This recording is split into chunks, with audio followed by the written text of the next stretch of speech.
This is Saving the Game, a Christian podcast about tabletop role-playing and collaborative storytelling. Recorded Thursday, January 11th of 2018, it's episode 124. In this episode, role-playing and mass combat, plus Bible stories as one-shot games, a call for questions from our Patreon supporters, Grant's poor choice of audio files, a happy Horvu, and more. Welcome to Saving the Game. I'm Grant. I'm Peter. And I'm Jenny. And this is going to be an episode where we focus a little bit more on the topic and a lot less on the banter because we are beat, all of us. I don't know what has happened. Oh, yeah. I know what's happened for me, but yeah. I was sick last night. I was up for all but about 2.5 hours of the night with a fever, tossing and turning in a sweaty, miserable mess. That's basically awful. Yeah, my very robust immune system seems to have killed whatever it was in the intervening time between last night and now, but I am tired.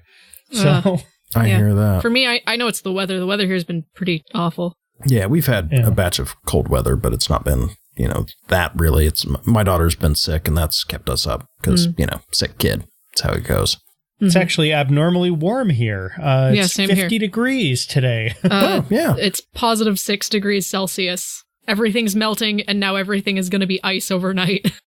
Yeah, it's supposed to drop 30 degrees yesterday into today, and I believe it's supposed to get down into the single digits at some point in the next 48 hours. So, yeah, in fairness, be fun. It got into the single digits for us last week down here in South Carolina, and that never happens. So, yeah, I know it was into the double digits negative last week up here overnight a few times. Did some fun. Evening errand running, and the car said minus 12, so that was cool. Ooh. Yeah, I don't know if my car has a minus. I don't know if it came...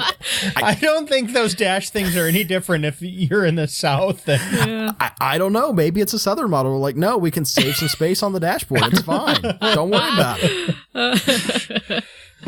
May you never have to find out, I guess. What's he going to do? Drive up there? He knows better.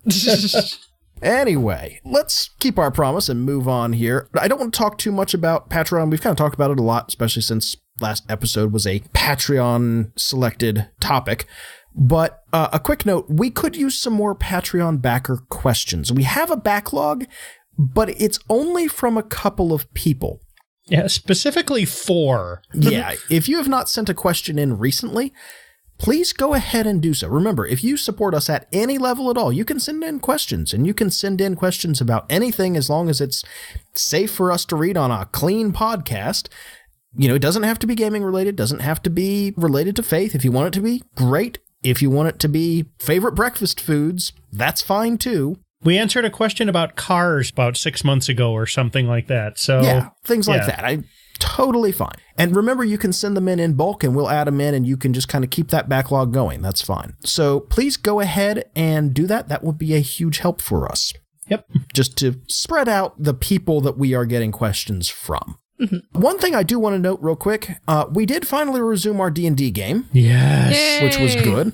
Yes, it was. Happy Horvu to all of you.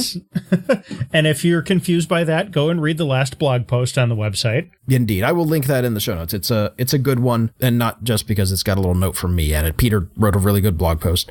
But yeah, it was good to get back into it. We had a lot of stuff go on, despite rolling dice once, I think, in the whole session. Yeah. Surprising amount of world building and this and that. So yeah, worked out well. But do check out that blog post. If you're not aware, Peter does post a blog post on our blog, stgcast.org, every week between episodes, and every once in a while throws in an extra one. So if you're not subscribed to that or keeping an eye on that, you should. Peter writes some good stuff. Mm-hmm. Yeah, most of the stuff that I've been writing lately has been a setting design report. And yeah, it's on the off Tuesdays between our audio episodes. There's a blog post there every week. Yeah, check that out. It's really good writing. It's a lot of fun. All right, let's roll up our Patreon question here.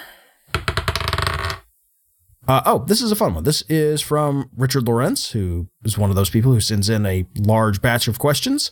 Which Bible story would you like to see as a one-shot? And if we have time to answer this, player or GM, and what system? Oh, boy. I'm just going through all the VeggieTales ones that I can think of off the top of my head right now.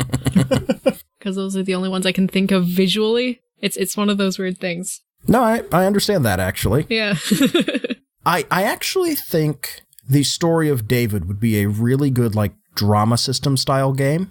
I don't know that I'd want to run it, but I think I would like to play that, like that whole tense situation between David, Saul, and Jonathan. Yeah. That struggle to kind of work out what kingship means in Israel and what is a good king, who has the approval of the Lord, who, you know, what does it mean when God says, all right, y'all have a king, you get what you get. Yeah, I'm going to pick him, but it's not always going to go great for you. That whole story in 1 Samuel, I think, would be really interesting. Mm-hmm. I think I've got to go, actually, with one that isn't a VeggieTale, at least not to the best of my knowledge, but pretty much any one of Paul's escapes from people who want to hurt him very badly. Like, I'm a big fan of heist of one-shots, and I think any one of the ones where it's basically Paul escaping, like that one where he had to escape in the laundry. It's like such a classic trope in Prison Break movies. And it goes so far back. We have historical record of people escaping in laundry baskets all the way back to year 34. So, like... Yeah. Yeah, I would love to run or play in something like that either. I'd be fine with either. That's a good one. So the one that immediately sprang to my mind, I don't know how you would actually get to work at the gaming table, so I might have to go with my second choice. But the first choice that I had was the story where Jesus takes his apostles across the river and, like, frees the guy who's wandering around in the cemetery that's demon-possessed. Yeah. But I have no idea how you would actually play that out at the gaming table. So for my second choice, I think I'm going to have to go back and do a nod to our first biblical figures episode and go with the story of Joseph. There's so much stuff that goes on there, and I feel like there's so much interesting texture that could be filled in around the key events of that story, like other interactions while he was in prison, other interactions while he was in Potiphar's house, other interactions while he was, you know, the chief administrator of Egypt. I feel like there's so much room to breathe in that would probably work better in a gaming context. As far as system, I think you'd have to use Fate. I think Joseph has some very clear aspects. I think a lot of his brothers do too. And I think the way that Fate compels those and plays off of them would work perfectly. Yeah. Okay. I have no clue what system I'd want mine in. I have no clue what I'd do that in. It's a tricky one, certainly. It's obviously got to be pretty rules light, but other than that, it's Savage hard Worlds. to say. Actually, yeah, that would be a good one. Thank you, Peter. Okay, I can see that. It's good. All right. Well, Richard, thank you. It's a good question. Yep. And send us in some more questions, please, like we said. All right, let's get to our scripture, and then let's get to our topic here, which is sort of a continuation of our previous topic on mass combat. All right. I'd like to go ahead and start with Judges, if that's all right. All right. I'm going to call 2 Timothy. You okay with doing Jeremiah? I was going to call Jeremiah, so we're all set. We're all good. Well, that worked out. This is Judges chapter 12, verses 4 to 6. Jephthah then called together the men of Gilead and fought against Ephraim. The Gileadites struck them down because the Ephraimites had said, "You Gileadites are renegades from Ephraim and Manasseh." The Gileadites captured the fords of the Jordan leading to Ephraim, and whenever a survivor of Ephraim said, "Let me cross over," the men of Gilead asked him, "Are you an Ephraimite?" If he replied no, they said, "All right, say Shibboleth." If he said Sibboleth, because he could not pronounce the word correctly, they seized him and killed him at the fords of the Jordan. 42,000 Ephraimites were killed at that time. And Jeremiah chapter 51, verses 27 through 29. Lift up a banner in the land. Blow the trumpet among the nations. Prepare the nations for battle against her. Summon against her these kingdoms, Ararat, Minni, and Ashkenaz. Appoint a commander against her. Send up horses like a swarm of locusts. Prepare the nations for battle against her, the kings of the Medes, their governors and all their officials, and all the countries they rule. The land trembles and writhes, for the Lord's purposes against Babylon stand, to lay waste the land of Babylon so that no one will live there. And this last passage we have is 2 Timothy 2, 3 through 7. Join with me in suffering like a good soldier of Jesus Christ. No one serving as a soldier gets entangled in civilian affairs, but rather tries to please his commanding officer. Similarly, anyone who competes as an athlete does not receive the victor's crown except by competing according to the rules. The hardworking farmer should be the first to receive a share of the crops. Reflect on what I am saying, for the Lord will give you insight into all of this. Our topic tonight is role-playing in mass combat. And this is a follow-up on our previous discussion on mass combat, which, by the way, did get posted despite me screwing up and posting just my track initially. So if for some reason you heard that and went, well, this is a broken episode, trust me, it's there. We fixed it. Just go back and listen to it. Mm-hmm. It's fine. And I definitely didn't just pick the wrong MP3 file for a day. Definitely not. Anyway, we've all been there. I believe you specifically haven't. No. Not in this case. Not in this exact specific case, but randomly grabbing the wrong file. Oh, no, that's never happened to me. No, I certainly haven't done that at work or school or in some other context. Heavens, no. Is my sarcasm tank empty again? I need to refill it. Anyway. So we're talking about large-scale combat, and we kind of have two things that we've been talking about here. The first is making sure that large-scale combats are interesting. And the second, which we're focusing on in this episode, is making sure that individual characters that the players are interested in, their own PCs, special NPCs, that sort of thing, aren't lost in the numbers and generalization of large-scale combats. In short, we're talking about battle and war as a setting rather than as the story that's happening. Yeah, another way of thinking of this would be role-playing within the environment of a large-scale combat. Yeah. This does not necessarily restrict yourself to a war story. This may be a war has broken out in your fantasy campaign or your cool space story, and now you're sort of involved in that as a result of actions the player characters have taken previously. Like, the player characters have created a war, but it's not a war game, if that makes sense. Yeah. A couple of things we want to start with. First, let's talk about objectives. Actually, let's talk about one other thing first. Okay. This does not have to necessarily be something that's a military-on-military engagement. As we mentioned last time, large-scale violent rioting would count. Gang warfare, like Gangs of New York-style clashes in the street would count. And what I'm calling predation sieges, a situation like you see in Jurassic Park or Aliens, where you're just trying to hold off a horde of monsters, those would also count.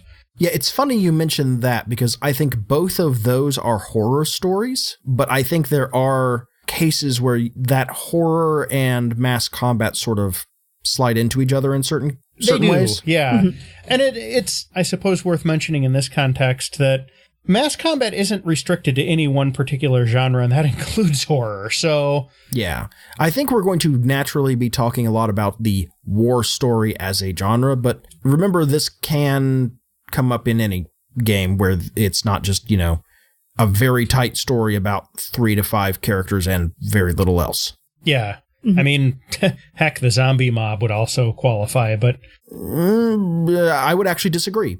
If you're trying to hold an outpost against a horde of zombies, I think that would probably qualify. It's functionally similar to the predation siege with the raptors or the aliens. Yeah. All right. Anyway, I don't want to get bogged down in definition. No, let's not get into the minutia too much, especially since we're all tired. Yeah. But that actually does bring up the first thing I want to talk about, which is you need to give very careful consideration to the objectives that have brought people into this combat, into this sort of storytelling.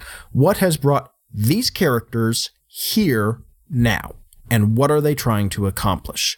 Now, this could be, these are characters engaged in some sort of military or paramilitary operation, and that is the sole objective. But it might be, these are people who have to enter an active war zone in order to get an artifact, rescue someone, unearth an alien spaceship, so on and so forth. Could be I'm trying to find clues about my father's whereabouts, and for whatever reason, the only person who knows about it is serving his 3rd tour of duty in an active war zone.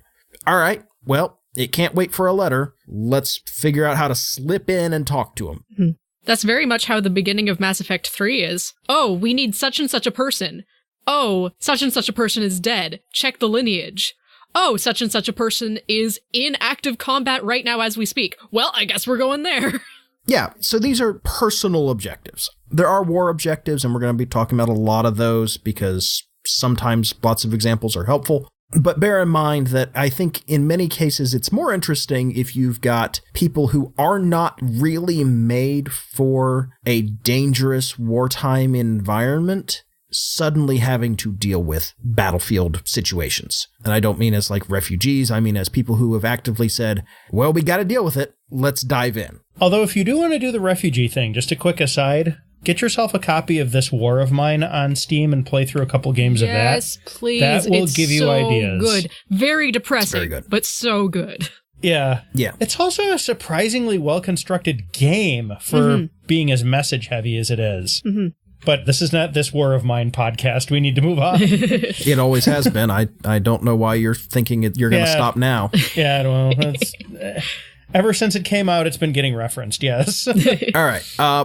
Again, let's talk about war objectives here, because let's be honest, in many cases, player characters are elite special forces, tactical squads. The analogy between a fantasy D20 adventuring party and a SWAT team has been made before, and it is a pretty valid comparison, I think. Mm-hmm. Yep. Or like a ranger unit or something. Yeah, so there are some obvious choices for getting them into war. If you're doing that, what are they trying to do? First off, if you're trying to run this sort of thing, watch some war stories, play some war games, steal from those. War never changes. Thank you, I wouldn't Ron call Perlman. That one, I wouldn't call Fallout very, very Yeah, I don't warish, think, actually. you know, it's funny that, Fallout probably isn't the greatest source of inspiration for this. Now, Oh, come XCOM on. 2 Fallout, or the first Band half of Brothers? Fallout Tactics was fine. It's the It was second actually half, a decent though. tactical game, but yeah.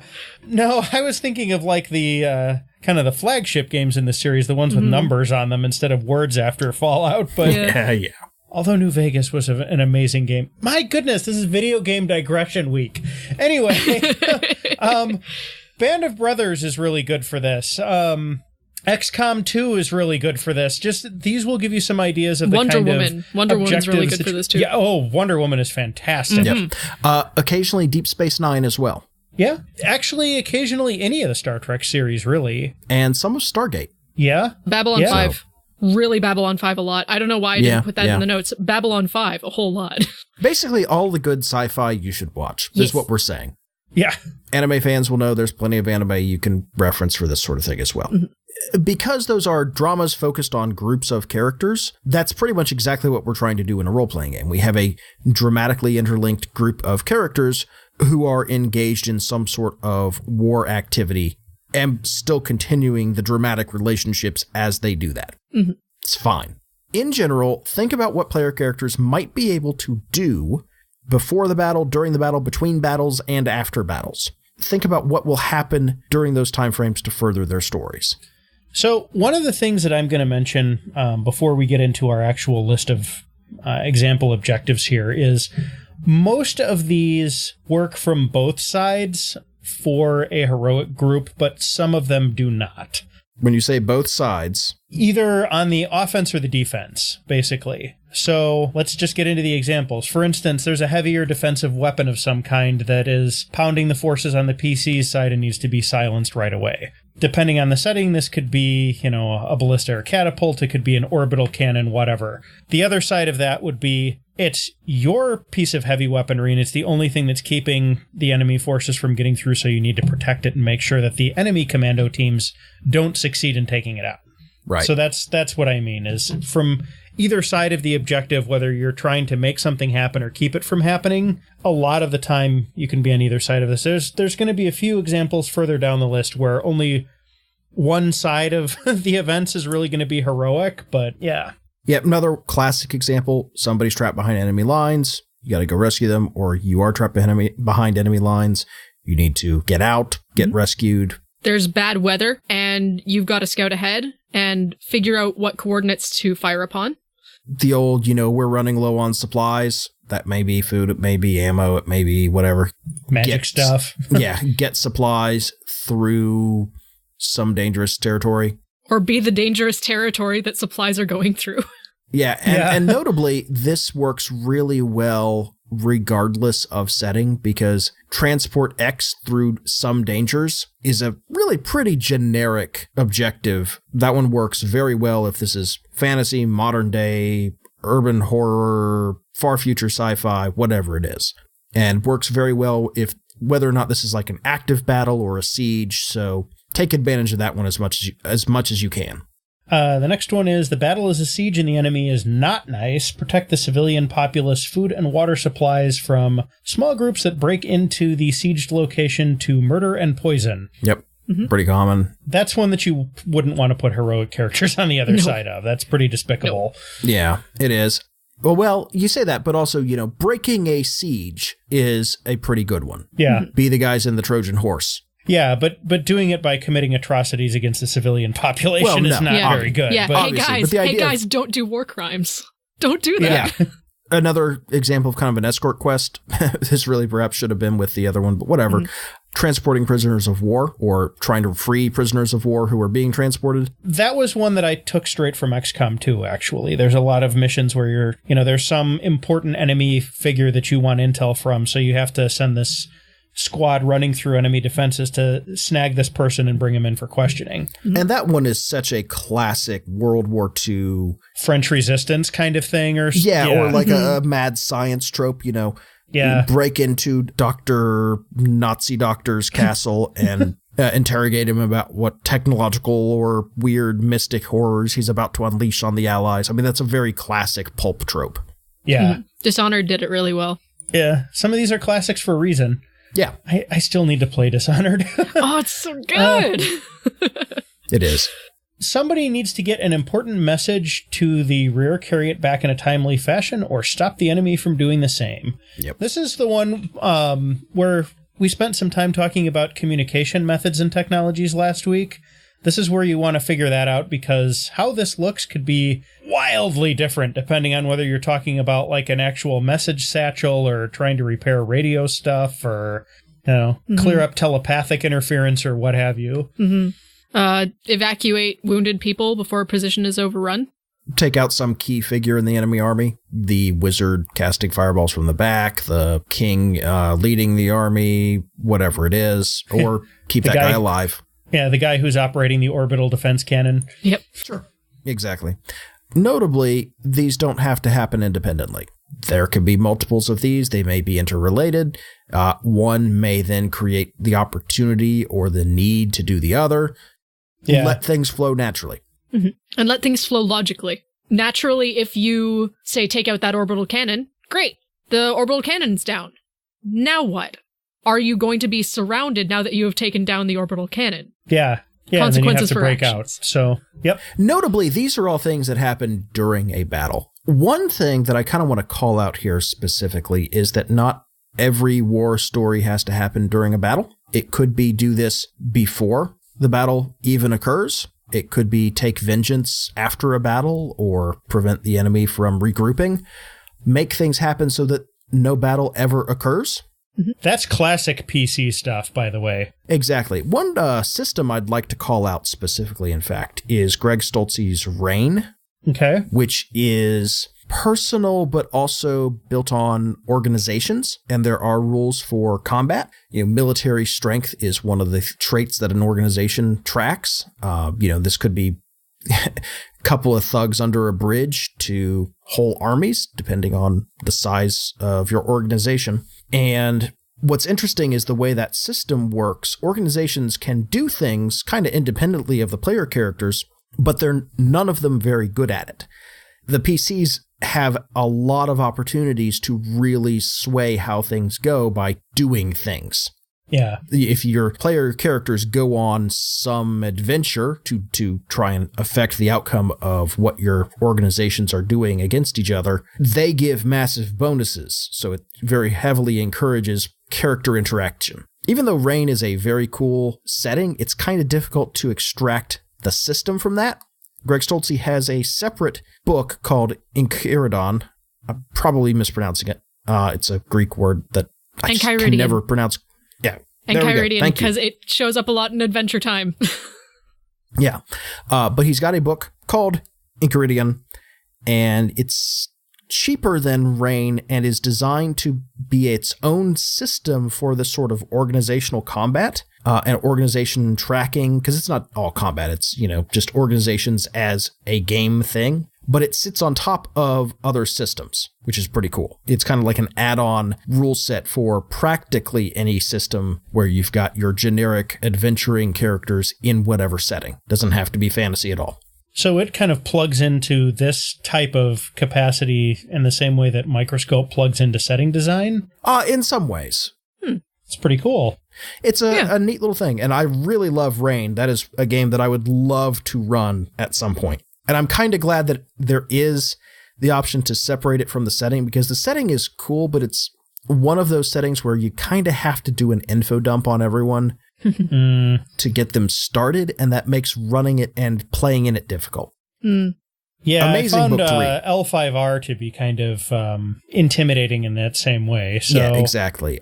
It's not quite as bad as L5R, but it's such a weird setting that if you really get into it, there's a ton you have to learn. Like, what are the consequences of having a sun that doesn't move and just brightens and darkens to create day and night? Oh, literally, if you build a building, the shadow it casts will always stay there, and nothing will grow. Oh, Well, nobody has ever accused Greg Stolze of being short on interesting ideas. That's for sure. What happens if the world is literally shaped like two bodies lying down holding each other, and you can just walk on the arms or underneath the arms because you just kind of stick to the underside? Doesn't really matter. It's cool. Yeah, it's all just this weird, fascinating world, and it's really cool, but again, it's a lot to dump on people, and then all of it is sort of thought out to the point where you go, oh, wait, what are the consequences of this? I need to think about that too. Wow. So it's really neat, and I really want to run it and play it, but tough. It's a tough system in some ways. Mechanically very easy, which is tough nice. setting, it sounds more like. Tough setting. That's really the correct way to phrase it. So, getting back to our original kind of train here. No, must derail. Another thing that can be good in these types of situations is just what I called a Battlefield Chaos table in here, but I think just a Battlefield Chaos list is probably more appropriate. Just kind of a rundown of different things that can be encountered or happen that aren't necessarily just more fights, Yeah. And this is fairly example heavy too, but let's try and get through these ones fairly quickly. So, one of the big ones is in most battles, there's going to be some kind of support weaponry that can destroy the route that you're taking and force you to find a way around. You can run across wounded from either side that are huddled in some cover. React to that how you will. You can run across a group of civilians that's trying to find safety from the battle. Cache of supplies. A landmark or a point of interest with no mechanical effects at all, but perhaps a guidepost or some way of rallying people. It may have like morale effects or something. Hey, we came across this weird statue somebody built in the middle of nowhere. What's that about? Yeah. Or, hey, let's split the party. Hey, don't ever split the party. But hey, let's split the party. You guys do your thing, you do your thing. We'll meet back up at X location, at that weird statue that somebody made. Siege engine or some other stuff that you could probably find, a partially fortified position abandoned in haste. An oasis of calm in a sea of roiling violence can be interesting. Unmapped shortcuts, obstacles, or hazards. You can run across a fight between evenly matched forces and decide to intervene or not. Etc., etc. Yeah. Yeah. Other options, maybe somebody from before the war shows up, whether that's on your side, an enemy side, a third party, whatever, a friend, a rival, NPC who's relevant. Somebody shows up in this crazy, chaotic situation and you have a pre-existing relationship with them. Great. Story and drama. Go. Yep. Another option. The battle changes the landscape in some way. Heavy weapons can do a lot of that. Sure. A lucky shot knocks down a chunk of the wall, and now the siege might be over or might not. Or, hey, somebody fired that orbital laser, and now that mountain is gone, the one that was blocking your way. That's great. I mean, it's on fire, but hey. Yeah, you have a shortcut. Yeah. Yep. The closest that I think you would want to come to random damage happens is the classic bombs start falling, artillery starts striking kind of thing, and you have to find cover. Randomly taking damage or randomly just, taking a shot and having your character die is obviously terrible and uninteresting, so don't do that. But turning a quiet walk through the woods into, oh my goodness, there are explosions everywhere, we need to find cover, an interesting, sudden, scary challenge as long as it is not, and you unavoidably take damage. Yeah. It's interesting, just kind of an anecdote I remember. I think this guy was in World War II, and he was talking about artillery barrages, and he says, it's amazing how much you can tuck into your helmet. He says, I think I got my entire body except for my feet under my helmet at one point. So... Not only people get scared by war, panicked wildlife or domestic animals or giant slumbering monsters, what have you, may have to be dealt with. The classic escort quest, the target of an escort quest, a messenger, somebody running supplies, that sort of thing. They run by, friendly or enemy. What do? Yeah, some specialized unit, friendly or enemy, runs by. Yep. If you want to get it really chaotic, you can have something that disrupts not just your side of the battle, but the whole thing entirely, like a natural disaster, like a flood or a wildfire or a volcano erupting or something like that. Tornadoes. Yeah. Tornadoes are great. Sure. The classic third army shows up and the first two have to suddenly join forces and fight them, or it suddenly turns into a three-way combat, etc., etc. There's an interesting example of this that I particularly want to call out from one of the books that I'm using as reference for my setting design.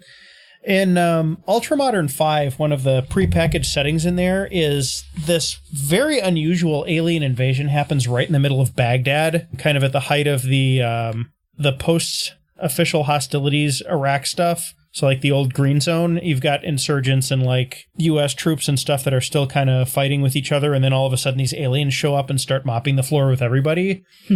That changes things a little bit. Oh, yeah. Well, one of my favorite superhero settings, Necessary Evil, kind of has that same conceit where you are playing the supervillains because the superheroes got taken out in an alien invasion, and your response is, no, it's my world. I'm going to take it over. So now you're all supervillains trying to kick these aliens out of your planet. Yep.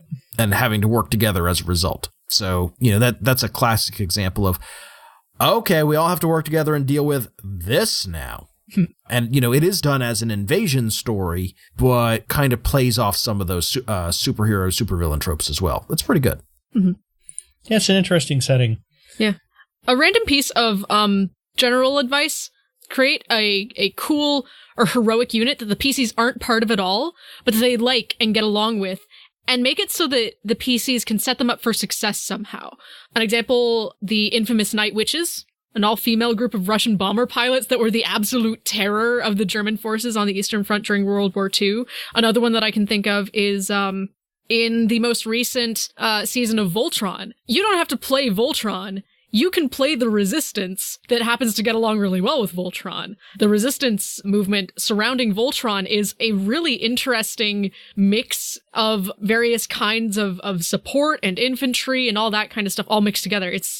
I would love to play a Voltron game where the players are not Voltron. Well, I do like the idea of you're playing a group of people who never actually get credited for their successes publicly. You're setting up someone else for success. Mm-hmm. I mean, that's really the story of a lot of special forces units, really. Oh, of course it is. Yeah. But that conceit of nobody except our direct supervisors or, higher ups in the military will really know, the public will never know that these heroes are successful only because of us. Mm-hmm. Yeah. That's a fun conceit, I think, and lets you do some thankless, we're so put upon kind of storytelling. Or even just, we're really cool because we managed to do this thing and managed to totally hide it from the public's eyes, and people will never know. Right. We've saved you all and you don't even know. And the great thing is you're doing things that aren't necessarily battle. You're just setting people up to win battles, and that's got a lot of charm, I think. Mm-hmm. A lot of espionage potential elite there. Units, bonus points if you can do the same thing for your enemy forces and give them some kind of scary elite guard of some kind, and you can screw things up for them and make it so that they get set up for a nasty defeat of some kind. Mm-hmm. The example that comes to my mind is those crimson-robed guys guarding the emperors in the Star Wars movies. If you could somehow, screw things up and have them take a nasty defeat at the hands of the rebels, that'd feel pretty good. Yeah. Mm-hmm.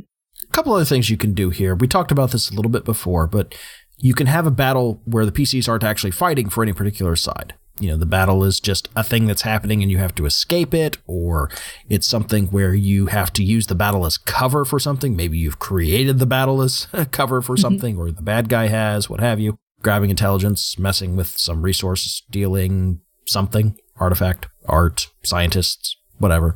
The old escort through a combat area safely. And battles can be complications. We were going to do this ritual at this particular point, and now there's a battle about to happen. We got to do something about it.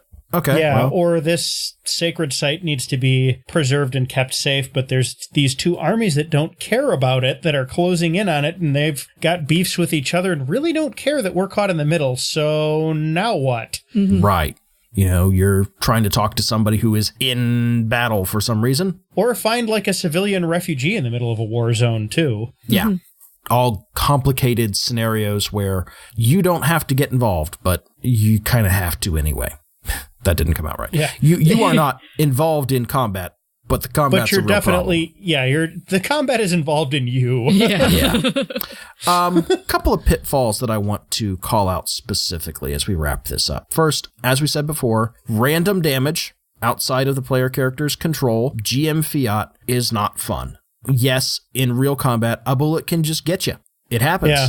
Mm-hmm. In a story, that's not interesting, especially if it's for one of the player characters. If an NPC just ups and dies, that's a useful reminder of the danger and mortality of a battlefield. Having the character that your players have invested a lot of time in just up and die by GM fiat breaks the dramatic contract that you've created at the table. Yeah, if you just roll on a table and be like, well, cannonball blows your head off, you're dead. It's like, no, that's not how this works. Unless this is a story, everybody unanimously agrees right at the beginning, yes, I'm okay with rando damage just happening to me.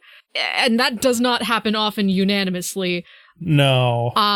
You'd be telling a really super gritty story in that case, too, I think. Yeah. And quick note, outsourcing your GM fiat to the dice is still GM fiat. Mm-hmm. Yep. Just saying, if there's a 50% chance that my decision to roll on the table won't kill you, still makes it your fault.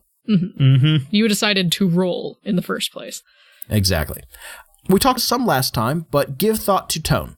Okay?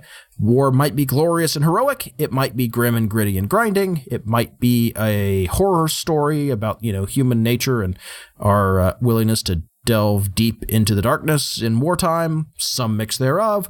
Whatever it is, make sure you know what tone you're trying to set, at least session to session or story to story. There is, I think, room to add variation between different stories. I don't think there's just room. I think it's a good idea to add a certain amount of variation so your campaign doesn't get stale. Yeah, but not so much that it muddies it, because I think the tones that you can have in war are very muddyable. You can really you can mess it up if you're not careful. So just be careful. That's very true. And if you're just jerking back and forth between tones without giving it any thought, you're going to have serious issues because your players won't really understand what kind of story we're trying to have at the table. Yeah, and it's interesting that even just like different stories told from the same interval of history in like different theaters or with different participants will wind up feeling differently. Mm-hmm. If you watch Band of Brothers, that feels very, very different, much more heroic and hopeful because there were some very good human beings as part of those units than something like Fury, for instance, which was a very depressing movie. In the same vein, be especially aware of the lines and veils at the table before you start. Call those out specifically if you're trying to do a war story. I mean, you should do this before you start the game anyway, but if you are getting into a war story or you're saying, we're going to sit down and do a war-based campaign, ask for those lines and veils. I would even say it's fine to have a secondary discussion about that at the beginning of an arc that's going to involve war. Mm-hmm. Because if you're going through a campaign that's traditional, like dungeon crawling or heist job stuff, or the normal like player character group things, and your setting has changed to the point where there is going to be a war and the player characters are going to be either involved in it or involved by it, as we were saying before, in some capacity, I think it's worth it to sit down and say, okay, so the setting has changed and there's a whole host of, new events that are kind of on the table here. So now what do we think in terms of lines and veils? Yeah. Because like we said earlier, war crimes can get real nasty. Oh, yeah. And those are a part of just about every armed conflict in human history, unfortunately. Mm-hmm. Yeah.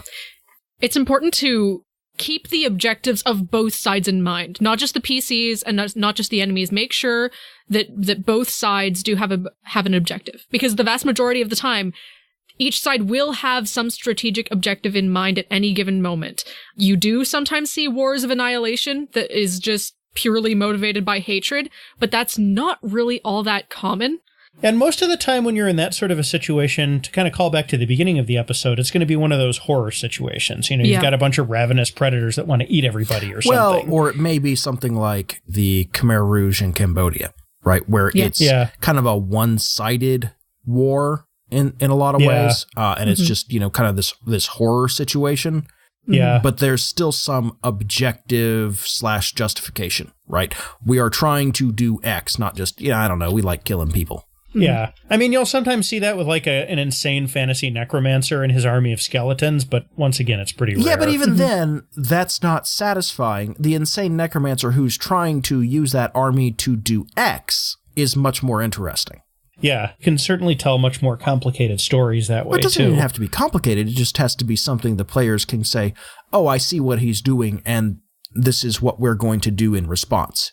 It gives your players something to bounce off of. On the other hand, like, the Dark Lord that's out for suffering and genocide for its own sake is a pretty well-trod fantasy trope. Yeah, but never, like... Not a very interesting one, but it's well-trod. Yeah. So... Yeah, be better than that. Yeah. Please. Speaking of getting bogged down, don't get bogged down in minutia, especially in this case where war is a backdrop or a setting thing as opposed to something you are representing mechanically. You don't need to know all the nitty-gritty details of everything happening in every unit, how many supplies, how many bullets. Leave that for like actual tactical games. If you want to play an actual tactical game, that's great. But here we're talking about role-playing. Exactly. Yeah. If it becomes important to know that somebody's only got 30 days worth of supplies, and then they'll have to surrender their besieged castle, that's a story element, not something where you're rolling dice to determine how long they have left each day or things like that. That's just, this is going to happen. You have this period of time. Deal with it as a problem. And for goodness sakes, don't try and model everything to the level where you know exactly how many bullets are left in random infantryman number 247's gun. Yeah. That's ridiculous. That's going to slow everyone down. Also, please let the PCs influence the outcome of the game. That is the most important thing. Yeah, that's what they're there to do. Please don't go Mass Effect 3 ending. Please. Don't just do like... Do you pick the blue button, the red button, or the green button? Like that, please let there be a creative ending that the PCs help with. Make sure your PCs have agency. Yes. Yeah. I think that's a good point to wrap this up. Once again, I want to remind everyone to send those Patreon questions in, especially if you haven't in a while. Otherwise, I'm looking forward to talking to everyone in 2 weeks. Oh, make sure you read Peter's blog posts as well. They're a lot of fun. Yes, you should know about Horvu, if nothing else. Exactly. Horvu's great. Yes. Happy Horvu. Yes. And we will catch y'all in 2 weeks. And until then, take it easy. See ya. See you later, folks. This has been a production of Saving the Game. All episodes are produced and published under a Creative Commons 4.0 Attribution, Share-alike license. Our logo is by Ruben Smith Zempel of 3d6design.com. Our music is The Promised Place Beyond the Clouds by James Opie. You can find more of his music at nihilore.com. To hear our past episodes, to find syndication and license details, to connect with our fantastic listener community, or to contact us or support our show through Patreon, visit our website, at stgcast.org or savingthegamepodcast.org. God bless, do good, and happy gaming.